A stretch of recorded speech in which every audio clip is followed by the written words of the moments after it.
Hello all, welcome to my channel. అందరూ ఎలా ఉన్నారు? నేనైతే సూపర్గా ఉన్నాను.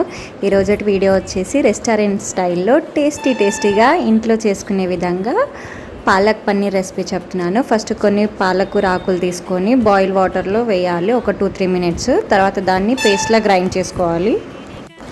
తర్వాత స్టవ్ పైన గిన్నె పెట్టి ఆయిల్ వేడయ్యాక జీలకర్ర, కరివేపాకు, అల్లం వెల్లుల్లి పేస్ట్, ఆనియన్స్ అయితే చిన్నగా కట్ చేసుకొని బ్రౌన్ కలర్ వచ్చేంత వరకు వేయించుకోవాలి. లేకపోతే నమిలేటప్పుడు పంటి కింద తగిలి టేస్ట్ బాగోదు.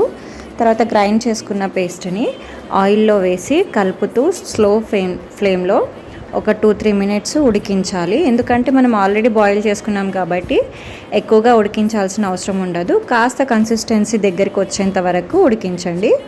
అది కాస్త దగ్గరికి వచ్చాక పసుపు, ధనియాల పొడి, కారం, ఉప్పు, అలాగే గరం మసాలా వేసి కలుపుకోండి. కారం పొడి నచ్చని వాళ్ళు పచ్చిమిర్చి పేస్ట్ అయినా వేసుకోవచ్చు. నేనైతే కారం పొడి వేసుకున్నాను.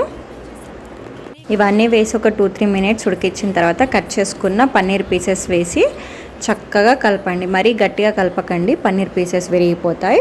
స్లోగా కలపండి. తర్వాత కొద్దిగా పుదీనా వేసి మళ్ళీ ఇంకోసారి మెల్లిగా కలిపేయండి. కన్సిస్టెన్సీ మనకి తినడానికి వీలుగా ఉండాలి కాబట్టి కొద్దిగా వాటర్ యాడ్ చేసుకోవాలి.